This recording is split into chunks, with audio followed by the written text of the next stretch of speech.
পরে দিলে 3 বছরের জাকাত এই টাকা থেকে দিবেন, আর নাই তো আলগা টাকা দিয়া জাকাত আদায় করবেন নগদ। কিন্তু জাকাত আদায় করা কি ফরজ। তো একদিন আমার একজনে বলছে, হুজুর হাওলা তো দিলাম আমি, অহন আমি জাকাতও দিতাম আমি, এটা কেমন কথা? আমি বললাম হয় এটা তো আমারও কথা, এটা তো সুন্দর দেখায় না।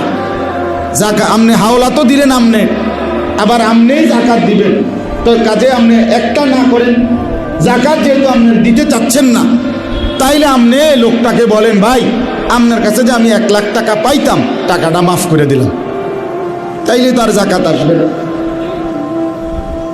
তাইলে আর 2500 টাকা, 1 লাখ টাকায় জাকাত হইল 2500 টাকা, তো 2500 টাকা আর দেওয়া লাগলো না, 2500 টাকাও সেফ, আর 97,500 টাকাও মায়।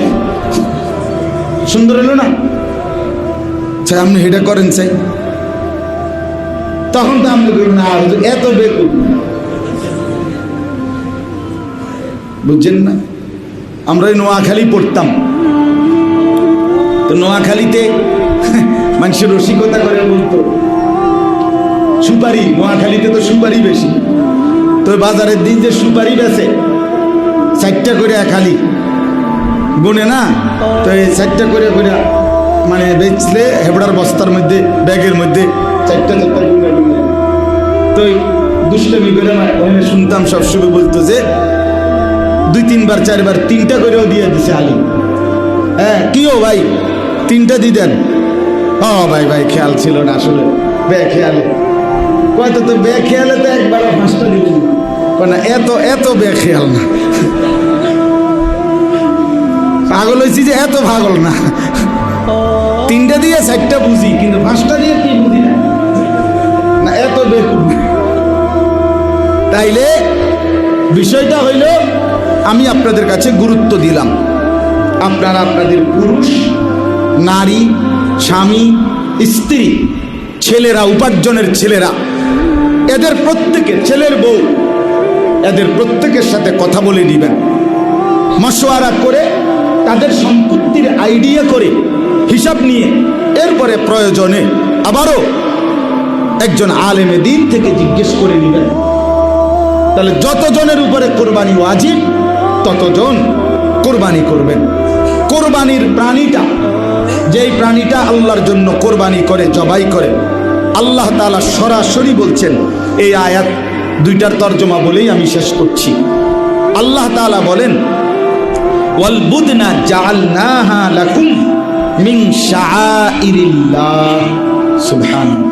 আল্লাহ তাআলা বলেন, কোরবানির জন্য নির্ধারণকৃত প্রাণী আমি আল্লাহ ওই প্রাণীটাকে বানাইলাম সরাসরি আমি আল্লাহর নিদর্শন। এটা শুধু গরু না, এটা আমি আল্লাহর নিদর্শন। জাআলনাহা লাকুম মিন শাআইরিল্লাহ, এই লোক কুরবানির প্রাণীর 1 নম্বর বৈশিষ্ট্য।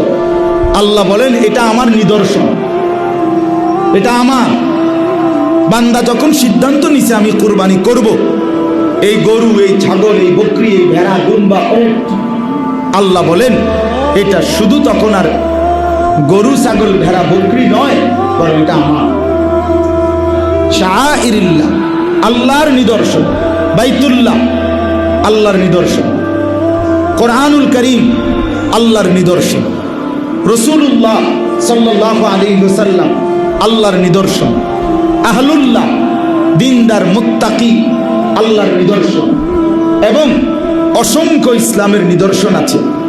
মসজিদ আল্লাহর নিদর্শন। এরকম যত কিছু আল্লাহর নিদর্শন, তার মধ্যে কুরবানির প্রাণীটাও আল্লাহর নিদর্শন। সুবহান।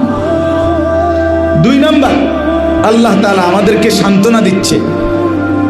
হ্যাঁ, 3 জনের হুজুর যত কথাই কন, কথা ঠিক আছে, বুঝলাম, মানলাম, দরকারেও বুঝলাম, কিন্তু 3-20-60,000 হঠাৎ করে এই কথা কইলে ওই তো না হুজুর, পারতাম না। তো এটা কি আমার কাছে কোরবানি দিতেছেন যে আপনি আমার লগে এরকম কুয়াকুই কথাগুলো কি লাভ? দেখি আমি হিসাব নিয়ে আছি, তো তাহলে আমার লগে জীবনে কি লাভ? আমার সাথে কি এটা? তাহলে আপনি, আপনার কাছে মনে আসতেছে 60,000 টাকা, 90,000 টাকা, 1 লাখ টাকা, এটা বিরাট একটা লস আইবে, হঠাৎ করে টাকাটা অনেক টাকা কইমা যাবে। আল্লাহ তাআলা বলেন, দেখেন সরাসরি কোরআনের আয়াত, আল্লাহ বলেন লাকুম ফিহা খাইর। সুবহানাল্লাহ। আল্লাহ তাআলা বলে, শোনো বান্দা, বিশ্বাস করো আমি আল্লাহ বলতেছি, কোরবানির প্রাণীর মধ্যে রয়েছে তোমাদের জন্যে খাইরুন, কল্যাণ কল্যাণ কল্যাণ। লস হবে না কইলাম আমি, লসের সিস্টেমে নাই, আল্লাহর লগে কোনো লস নাই। কথা বলেন না কেন? আল্লাহর সাথে কি নাই? লাভে লসের ব্যবসা না, পুরাটা লাভের ব্যবসা। দুনিয়ায় হলো লাভ লসের ব্যবসা, মালিকের সাথে লাভ লসের ব্যবসা, শুধু লাভের ব্যবসা, লাভের ব্যবসা।